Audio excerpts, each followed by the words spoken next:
Welcome to the Bird Chef. Today we're going to be making seafood Doria. Let's get started. Alright, first up we got our rice mixed with a 50-50 mixture of corn grits and rice. We're going to add a little bit of butter to that.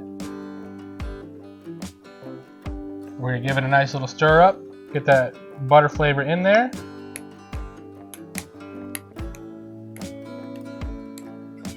And then we're going to start off with the rice on the bottom of our bowl.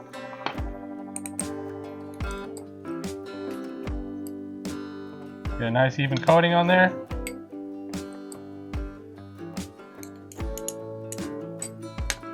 Then we're going to add our seafood medley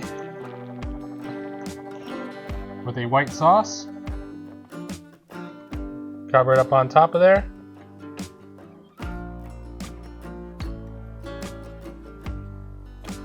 Then we're going to sprinkle on some panko breadcrumbs